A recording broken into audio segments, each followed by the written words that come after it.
SDM साहब अपनी सरकारी गाड़ी से अपनी पत्नी के साथ कहीं जा रहे थे।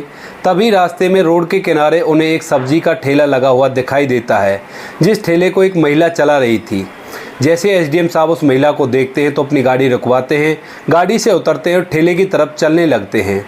वह महिला जो ठेला लगा रही थी वह देखती है कि एसडीएम साहब उसकी तरफ आते हैं और देखते ही उन्हें पहचान लेती है और अपने चेहरे को छुपाने लगती है। तभी एसडीएम साहब कहते हैं कि सुमन, अपना चेहरा बेशक मत छुपाओ, मैंने तुम्हें देख लिया है। अब इसके बाद वह महिला एसडीएम साहब से माफ़ी मांगने लगती है और गिड़गिड़ाने लगती है। आखिर क्या कहानी थी, क्या किस्सा था, कौन थी वह महिला और एसडीएम साहब से माफ़ी क्यों मांग रही थी? पूरी घटना की सच्चाई जानने के लिए वीडियो को अंत तक जरूर देखें। नमस्कार दोस्तों, मेरा नाम है जीतू सोरौत और आप लोग देख रहे हो ब्रेन डिमांड चैनल। वीडियो को ज़्यादा से ज़्यादा शेयर करें और पेज को फॉलो करना ना भूलें। आज की ये घटना उत्तर प्रदेश के इलाहाबाद के पास के एक गाँव की है, जहाँ पर एक सुमन नाम की लड़की रहा करती है, जो देखने में काफ़ी ज़्यादा खूबसूरत है और वह खूबसूरती का घमंड भी किया करती है। कभी कभी जब अपनी सहेलियों में बैठा करती तो उनसे कहा करती कि मुझसे शादी करने के लिए तो कोई राजकुमार ऊपर से उतर कर आएगा। इसी तरह से दिन बीतते रहते हैं। सुमन शादी के लायक हो गई थी, तभी उसके पिता और भाई उसकी शादी की चिंता करने लगते हैं। वह उसके लिए लड़का ढूंढते हैं और ढूंढते ढूंढते उन्हें एक लड़का मिल भी जाता है। लड़के का नाम होता है संदीप। संदीप देखने में ज़्यादा खूबसूरत तो नहीं था, लेकिन पढ़ा लिखा था और उसके विचार काफ़ी अच्छे थे। जैसे ही लड़की का पिता और उसका भाई उससे बातें करते हैं तो उन्हें वह लड़का बहुत ही ज़्यादा पसंद आ जाता है। वह उस लड़के को अपनी बेटी के लिए पसंद कराते हैं और उससे शादी पक्की कर देते हैं। जैसे वो लोग घर पर आते हैं तो सुमन एकदम से अपने पिता से पूछती है कि पिताजी, जो लड़का आप पसंद करके आए हो वो सुंदर तो है ना? क्योंकि जोड़ी अच्छी लगनी चाहिए, कहीं ऐसा ना हो कि मैं सुंदर हूँ और वो सुंदर ना हो। तभी उसके पिता कहते हैं कि बेटी, जो लड़का मैंने तुम्हारे लिए चुना है वह लाखों में एक है। सुंदरता ही मायने नहीं रखती, गुण भी देखे जाते हैं और उस लड़के के अंदर गुण फूट फूट कर भरे हुए हैं। वह पढ़ा लिखा है और सरकारी नौकरी की तैयारी कर रहा है। इस बात को सुनकर सुमन थोड़ी सी मायूस होती है, लेकिन तभी उसका भाई उसे एक फ़ोटो दिखाता है। अब फोटो को जैसे ही सुमन देखती है तो उसका चेहरा लटक जाता है। वो सोचती है कि ये लड़का तो कोई ख़ास नहीं है, अब क्या होगा, कैसे मेरी शादी होगी, इसी सोच में वो डूबी रहती है। लेकिन वह अभी अपने घर वालों का विरोध भी नहीं कर सकती थी, क्योंकि अक्सर गांव में जो शादियां होती हैं उनमें लड़कियों को इतनी छूट नहीं होती कि वो कुछ बोल सकें। धीरे धीरे समय बीतता है और समय आ जाता है शादी का समय आ गया था। सुमन अपने कमरे में तैयार हो रही थी। घर में खुशियों का माहौल था, रिश्तेदार आए हुए थे और सभी एक दूसरे से बहुत ही ज़्यादा खुशी के साथ मिलजुल रहे थे। बारात आती है। बारात के अंदर जो बाराती थे वो नाच रहे थे और बारात दरवाजे पर आ जाती है। बारात आने के बाद अब टाइम आता है जयमाला का। दोनों को एक दूसरे को माला डालनी थी, तो सुमन उस लड़के के सामने जाती है और उसे सामने से देखते ही एकदम से वो चिल्ला उठती है और अपनी माला को फेंकते हुए अपने पिता से कहती है कि पिताजी, मैं इस लड़के से शादी नहीं करूँगी, चाहे मेरी जान ही क्यों ना निकल जाए। अगर आपने इससे मेरी ज़बरदस्ती शादी कराई तो उसके बाद बहुत बुरा हो सकता है। ऐसा कहकर वो शादी से साफ इनकार कर देती है और स्टेज पर ही उस लड़के को कहती है कि तू तो कितना गंदा है, तू अच्छा नहीं दिखता, तू तो काला है। मैं तो तुम्हें फ़ोटो में देखकर अच्छा समझ रही थी कि चलो थोड़ा बहुत तो ठीक है, लेकिन फ़ोटो तुम लोगों ने एडिट करवा के भेजा था। अब इस बात को सुनने के बाद जो लड़के का पिता है वो भी मायूस हो जाता है। वह लड़की के पिता से कहता है कि आपने बताया नहीं था, हमारे बेटे की शक्ल सूरत ऐसी है, ज़्यादा सुंदर नहीं है। लेकिन जो लड़की का पिता है वो भी विवश है और अपनी बेटी को समझाने की कोशिश करता है। इधर जो लड़के का पिता था वह भी सुमन को समझाता है, कहता है कि अभी तो बात घर के अंदर ही है, तुम ऐसा करो बेटी, इस शादी को कर लो, उसके बाद जो होगा सो देखा जाएगा। लेकिन सुमन शादी से साफ इनकार कर देती है और चीख चीख कर सभी बारातियों के सामने उस लड़के को बुरा भला कहने लगती है। वो उसे धुतकारती है। इस बात को सुनकर जो लड़का है वो थोड़ा सा तो मायूस होता है, लेकिन वो पढ़ा लिखा था और काफ़ी ज़्यादा समझदार था, सुलझा हुआ व्यक्ति था, तो वह वहाँ पर चुपचाप खड़ा रहता है। अब सुमन के पिता और भाई सुमन से ज़बरदस्ती करते हैं, कहते हैं कि तुझे शादी करनी पड़ेगी, इज्जत बेइज्जती का सवाल है। लेकिन इतनी ही देर में कोई गांव से पुलिस को फ़ोन कर देता है। पुलिस आ जाती है और पुलिस आने के बाद उसके पिता और भाई को समझाती है कि अगर लड़की नहीं चाहती है शादी करना तो वो शादी बिल्कुल नहीं करेगी, ये उसका अधिकार है और ये अधिकार उसे कानून ने दिया है। अब इस बात को सुनकर जो उसके पिता और भाई हैं वो भी चुप हो जाते हैं। इधर जो लड़के का पिता था वो बारात को लेकर वापस जाने लगता है। वो लोग गांव के बाहर निकलने ही वाले थे, लेकिन गांव के एंड में एक गरीब किसान का घर था। उसकी एक बेटी थी जो जवान हो गई थी शादी के लायक, लेकिन उसके पास देने के लिए कुछ नहीं था। उसकी बेटी की शादी नहीं हो पा रही थी। बेटी काफ़ी ज़्यादा संस्कारी थी, ज़्यादा सुंदर भी नहीं थी देखने में। तो बारात को वापस जाता हुआ देख हुए किसान उन्हें रोक लेता है और रोक कर लड़के के पिता से बात करता है। कहता है कि अगर आप बुरा ना मानो तो एक बात कहूँ। तभी लड़के का पिता कहता है कि अब बुरा ही क्या मानना, बेइज्जती तो हमारी काफ़ी हो चुकी है, लेकिन आप भी बताइए क्या कहना है आपको। वह बारात को चाय पानी पिलाता है और लड़के के पिता से कहता है कि अगर आप चाहो तो ये बारात वापस नहीं जाएगी। मेरे पास एक लड़की है, लेकिन लड़की के सिवा मेरे पास देने के लिए कुछ भी नहीं है। मेरी लड़की काफ़ी ज़्यादा संस्कारी है, आपकी इज्जत करेगी, आपकी बेटे की हर इच्छा को पूरी करेगी। इस बात को सुनकर जो लड़के का पिता है वो भी एग्री हो जाता है। अक्सर बुजुर्ग लोग पहले ऐसा कर लिया करते थे, कहीं से कोई बात बिगड़ जाती थी तो लड़के को वैसे ही नहीं लाया करते थे, वो शादी करके ही लड़के को वापस अपने गांव में लाया करते थे। ऐसा ही यहाँ पे हुआ। उस लड़के संदीप की शादी उस लड़की से करवा दी जाती है और शादी करके वह अपने घर चला जाता है। उसके 2 साल बाद जो सुमन थी वह इलाहाबाद के अंदर सिलाई सीखने के लिए जाया करती, तो वहीं पे उसे एक लड़का दिखाई देता है। लड़के का नाम था विशाल। विशाल देखने में काफ़ी ज़्यादा खूबसूरत था, अच्छे अच्छे कपड़े पहना करता और अच्छी मोटरसाइकिल थी उसके पास। तो सुमन जैसे विशाल को देखती है तो एक ही नज़र में पसंद करने लगती है। इधर जो विशाल था उसे भी पता चलता है कि ये लड़की मुझे पसंद करती है, तो वो बार बार उसके सामने आया करता और तभी एक दिन दोनों की मुलाकात हो जाती है और मुलाकात के बाद दोनों एक दूसरे से प्यार का इजहार कर देते हैं। अब जैसे ही दोनों में प्यार का इजहार होता है तो लड़का और लड़की दोनों अपने घर वालों से बात करते हैं और बात करने के बाद उन दोनों की शादी करा दी जाती है। सुमन के पिता भी सोचते हैं कि चलो ठीक है, हमारे पसंद किए हुए लड़के से तो इसने शादी नहीं की, अपनी ही पसंद का सही, तो वह उसकी शादी करा देते हैं। शादी होने के बाद जो सुमन है वो बहुत ही ज़्यादा खुश है, अपने पति को देखकर खिलखिलाती है, हंसती है और सोचती है कि मैंने अच्छा किया उस कुरूप संदीप से शादी नहीं की। क्योंकि जो विशाल था वो देखने में काफ़ी ज़्यादा सुंदर था, पैसे वाला था, काफ़ी रुतबा था उनके परिवार का, लेकिन जो विशाल था उसके अंदर बहुत ज़्यादा कमियां थी। वो ना तो ज़्यादा पढ़ा लिखा था और ना ही उसके अंदर कोई गुण थे। वह शराब पिया करता, लड़कियों के साथ अवैध संबंध रखा करता और जुआ खेला करता।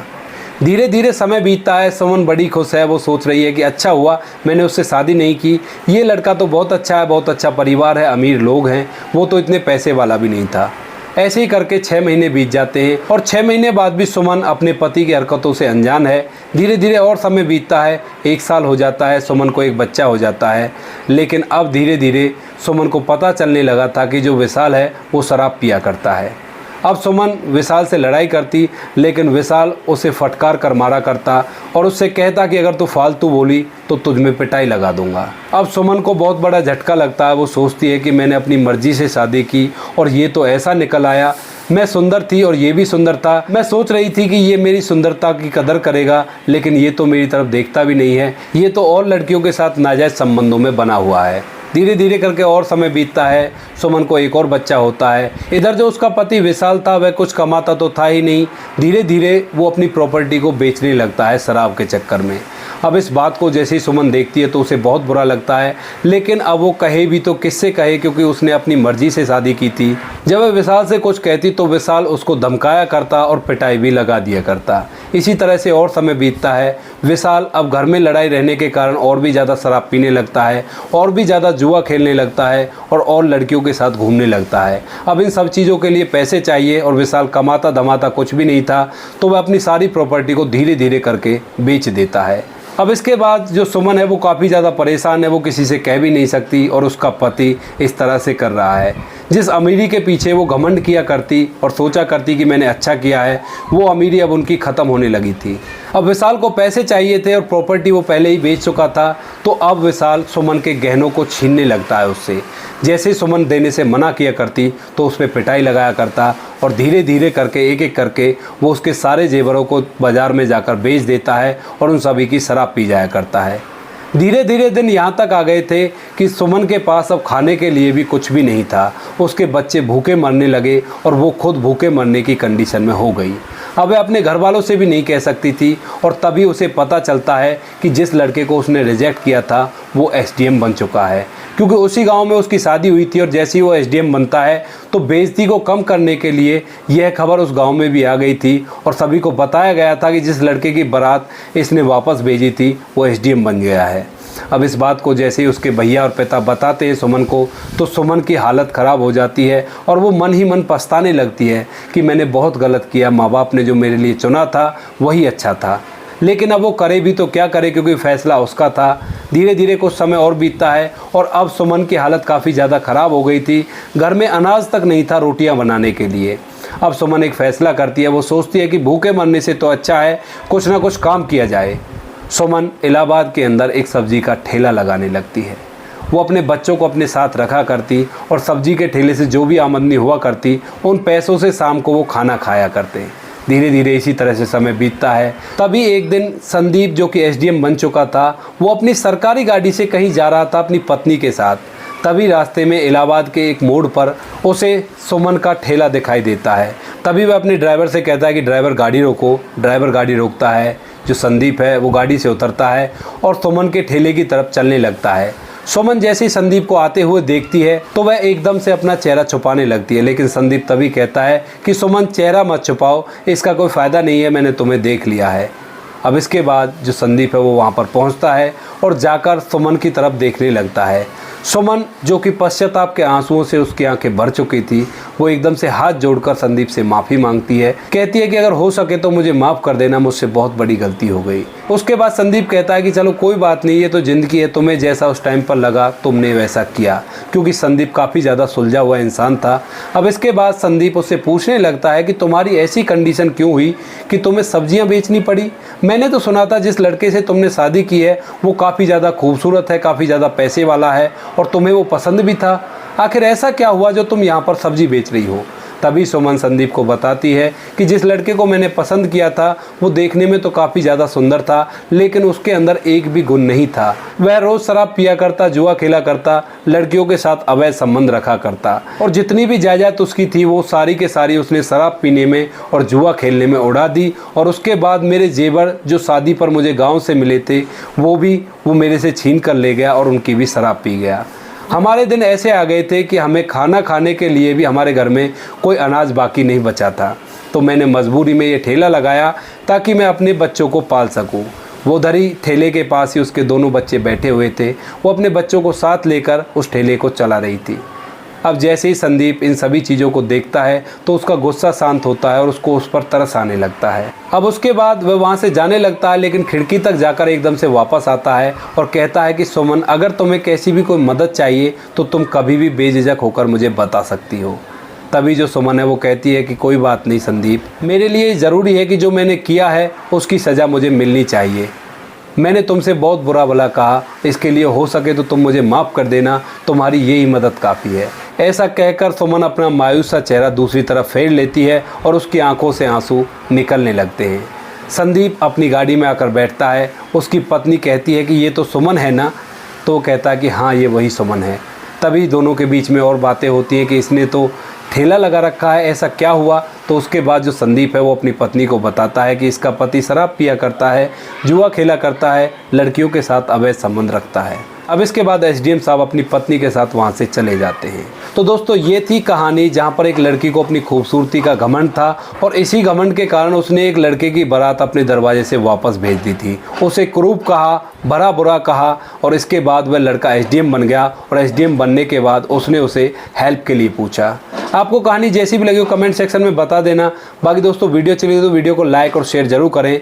इन कहानियों को सुनाने का उद्देश्य आपको परेशान करना बिल्कुल भी नहीं है। यह कहानी आपको इसलिए सुनाई जाती है ताकि आप लोग इनमें से कुछ अच्छा सीख सको और उस चीज़ को अपनी ज़िंदगी में अप्लाई कर सको और अपने आप को एक बेहतर इंसान बना सको। बाकी दोस्तों, मिलते हैं किसी नेक्स्ट वीडियो में नए टॉपिक के साथ। तब तक के लिए जय हिंद, जय भारत, जय हिंदुस्तान।